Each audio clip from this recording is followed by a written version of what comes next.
ఇది మొత్తం తురుముకోవడం అయిపోయింది కదా, తీసుకొని ఒక పక్కన పెట్టేసుకోవాలి. మొత్తం దీంట్లోనే క్యారెట్, బీట్రూట్ అన్నీ తరిగేసుకున్నాం అన్నమాట.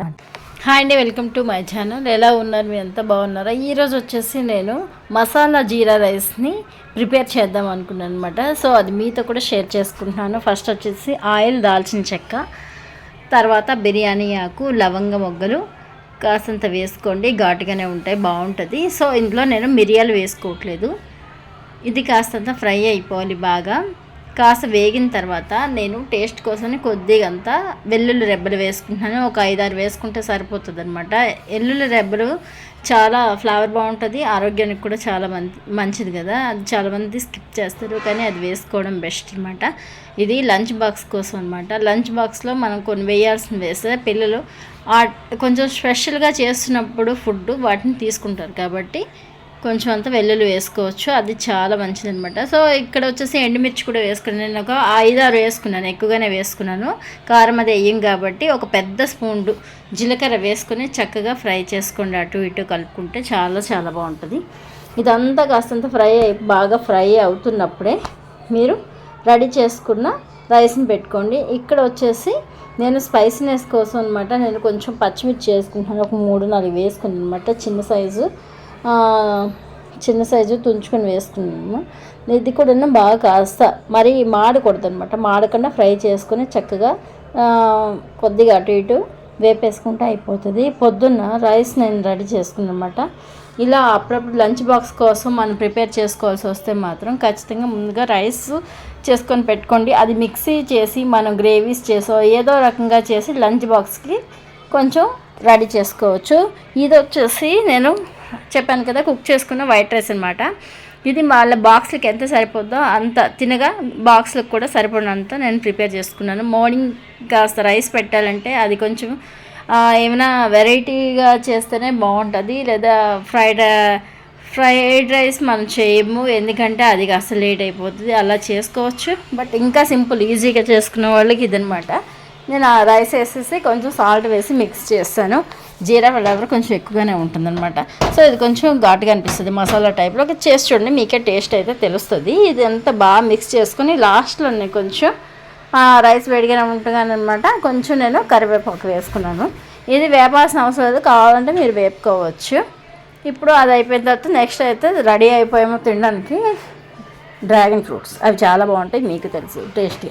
ఇక్కడ వచ్చేసి నేను ఇంకొక ఐటెం చేస్తున్నాను. మా జీరా రైస్తో పాటు వీళ్ళకి బీట్రూట్ ఫ్రై పెడదాం అనుకుంటున్నాను అనమాట.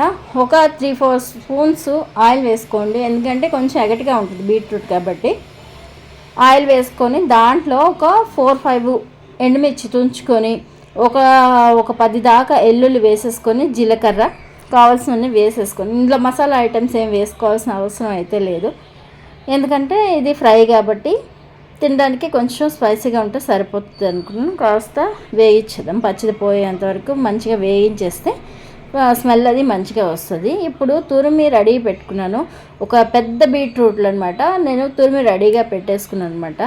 దాంతోపాటు ఒక పెద్ద క్యారెట్, దాన్ని తురిమి రెడీగా పెట్టుకున్నాను. కరివేపాకు అనేది ఫ్లేవర్ చాలా బాగుంటుంది, ఖచ్చితంగా స్కిప్ చేయకుండా వేసుకోండి, చాలా చాలా బాగుంటుంది అనమాట. ఇప్పుడు నేను తురిమి పెట్టుకున్న పెద్ద బీట్రూట్లు నేను వేసేసుకున్నాను. చూస్తున్నారు కదా, కొంచెం చిన్న ముక్కలుగా, చిన్న కూరగా ముద్దగా మాత్రం కాదు, కొంచెం ముక్కలాగా అనమాట, పెద్ద సైజు కూరలాగా కోరేసుకోండి. గ్రేటర్తో కోరేసుకుంటే అయిపోతుంది. నేను ఆల్రెడీ బీట్రూట్ చక్కగా పెద్దవి తీసుకున్నాను, ఒక 1/2 కేజీకి ఎక్కువనే ఉన్నాయన్నమాట. దాంతోపాటు ఒక పెద్ద క్యారెట్ అనమాట. సో ఇది చూస్తున్నారు కదా, నేను మొత్తం మిక్స్ చేసేస్తుంది. దీన్ని బాగా కొద్దిగా ఫ్రై చేసేసుకున్న తర్వాత దీంట్లో మనం ఇప్పుడు వేసుకోవాల్సినవి ఏం వేసుకోం కాబట్టి సాల్ట్ను కాస్త టర్మరిక్ వేసుకుంటాం అనమాట. టర్మరిక్ వేసుకోవడం అనేది ఎప్పుడు కామన్గా కూరలో వేసుకుంటాం, అలాగే దాంతోపాటు సాల్ట్ కూడా వేసుకుంటాం. సాల్ట్ మరీ ఎక్కువగా వేసుకోకండి, దానికి తగ్గట్టుగా, అంటే మీ టేస్ట్ తగ్గట్టుగా వేసుకోండి. నేనైతే చాలా తక్కువ వేసుకుంటాను. వీటితో పాటు కూడా నెక్స్ట్ టర్మరిక్ కొంచెం వేసుకుంటే సరిపోతుంది. బాగా మిక్స్ చేసుకుంటే చక్కగా వేగిపోవాలి. ఇదంతా చక్కగా వేగిపోతే మాకు చాలా చాలా బాగుంటుంది అనమాట. ఇదిగోండి, ఈ విధంగా అయితే మొత్తం అంతా ఫ్రై అయిపోతుంది. తర్వాత వచ్చేసి ఇది మంచిగా మనం దీన్ని కాస్త మగ్గించుకోవాలి. వాటర్ అదే వేయొద్దు, ఫ్రై మాడిపోతుంది కదా అనేసి మీరు అనుకోవచ్చు, కానీ మాడకుండా నేను ఒక చిన్న టిప్ చెప్తున్నాను. ఎప్పటి నుంచి మన పాతకాలం నాటి టిప్పేనండి, కొత్తదేం కాదు. కొంచెం ఒక 5 నిమిషాలు మగ్గాలని చెప్పేసి నేను అట్లా ఉంచేసాను. తర్వాత ఒక స్టీల్ ప్లేట్ పెట్టేసుకొని దీనిపైన దాని మీద కాస్తంత వాటర్, చూస్తున్నారు కదా ఇట్లా వాటర్ వేసుకోండి, పర్వాలేదు ఏమి ఇది అందులోకి ఏం వెళ్ళవు, కాస్త వాటర్. ఈ లోపల చక్కగా వర్షం పడిపోతుంది మార్నింగే, ఏం పర్వాలేదు. అంత చాలా బాగా అనిపించింది అనమాట. చూస్తున్నారు కదా ఆల్రెడీ మేఘం అంతా ఎత్తేసింది, చూడండి ఎట్లా ఉందో, క్లైమేట్ అంతా ఎట్లా ఉందో. ఇక కర్రీ వచ్చేసి అలా ఫ్రై అయితే మాడదండి, మీకు అసలు కళాయి అయితే మాడకుండా చక్కగా బాగా వచ్చేస్తుంది. చక్కగా ఏంటంటే బాక్సులకి పొద్దున్నే మంచిగా ప్రిపేర్ చేసేసుకోవచ్చు.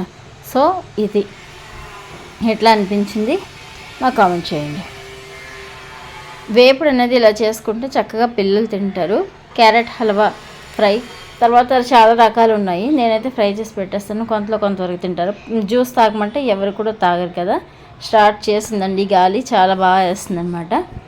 సో ఇక వర్షం పడడానికి రెడీ అయిపోయింది. క్లైమేట్ మొత్తం చినుకులు అయితే స్టార్ట్ అయిపోతాయి, మొత్తం ఇంకా గట్టిగా అయిపోతే వర్షం పడిపోతుంది.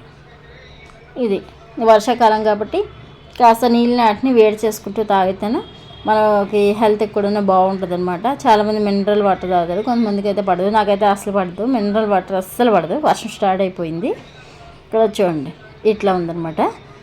సో ఇంకో విషయం ఏంటంటే ఈ ఫ్రై ఇలా తింటే ఖచ్చితంగా మనం మంత్లీ 1 or 2 times ఇట్లా పిల్లలకి పెడుతూ ఉంటే బ్లడ్ అనేది ఇంక్రీజ్ అనేది అవుతుంది అనమాట. సో అయిపోయింది. నేను ఇది ఈవినింగ్ చూపిస్తున్నాను. ఇక్కడ ఫలూదా తినడానికి వచ్చింది నేను.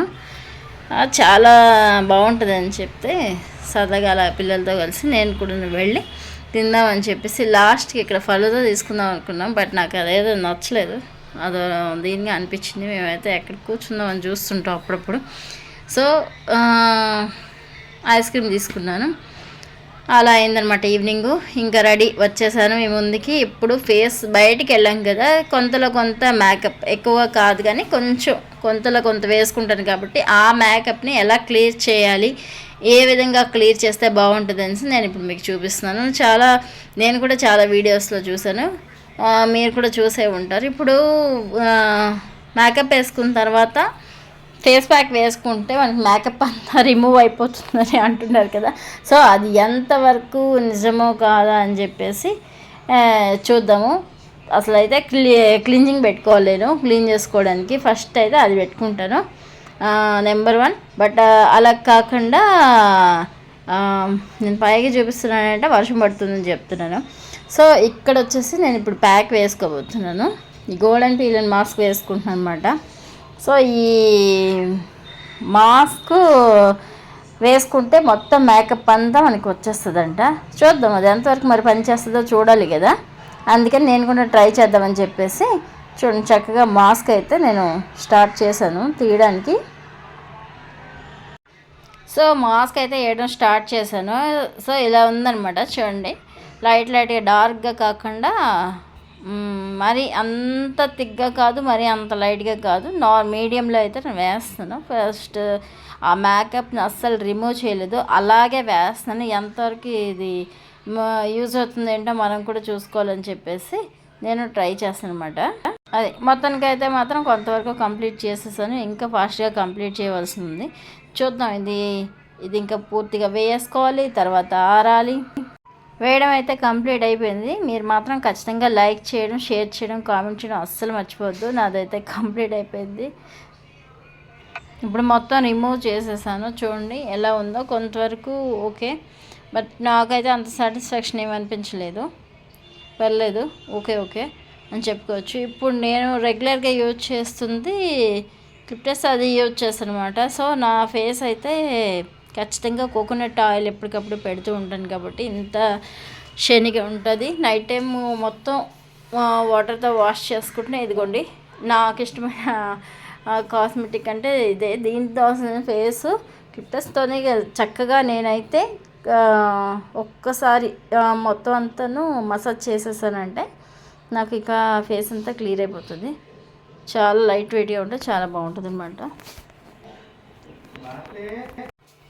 ఇది నార్మల్గా మసాజ్ చేసుకుంటే ఫేస్ నెక్ మొత్తం అంతా చాలా చాలా బాగుంటుంది. సో అక్కడి నుంచి నేనైతే నెక్ కూడాను కొంచెం మసాజ్ చేస్తాను అనమాట. ఫేస్తో పాటు నెక్ కూడా మసాజ్ చేయడం వల్ల స్కిన్ అయితే చాలా బాగుంటుంది. సో ఒకసారి మీరు కూడా వాడాలనుకుంటే వాడి చూడండి. నాకు తెలిసి ఇది నాకు కొంతవరకు ఫేవరెట్ అనమాట. చాలా బాగుంటుంది, స్కిన్ మంచి గ్లోయింగ్ అయితే వస్తుంది. తర్వాత మనకి ఫేస్ రింకిల్స్ ఎక్కువగా వచ్చేస్తున్న వాళ్ళు కూడా కోకోనట్ ఆయిల్ ట్రై చేయండి. దానివల్ల కూడా మనకి కొంచెం ఫేస్ అనేది రింకిల్స్ అయితే తగ్గుతుంది మసాజ్ చేసుకోవడం వల్ల. నైట్ పడుకునేటప్పుడు రాసుకొని పడుకుని పోతే మార్నింగ్ కల్లా ఫ్రెష్గా ఉంటుంది. సో నేనైతే ఈ వర్షం వస్తుంది, ఆ సౌండ్కి అయితే నేను అస్సలు మీకు వాయిస్ ఇవ్వలేకపోతున్నాను. వాయిస్ ఓవర్ మాత్రమే, అందుకని షేర్ చేస్తున్నాను. ఇంకా ఫ్రెండ్స్, మీకు ఏమైనా డౌట్స్ ఉన్నా, నా నెయిల్ పాలిష్ ఎలా ఉంది, బాగుందా, నేను జుడియాలో తీసుకున్నాను కదా ఇది. తర్వాత గోల్డెన్ మాస్క్ కూడా బాగానే వర్క్ చేస్తుంది, మీరు వేరుంటే ట్రై చేసి చూడండి. సో వీడియో వచ్చేసి ఇలా ఉందనమాట. మీకు ఎలా అనిపించింది, నచ్చితే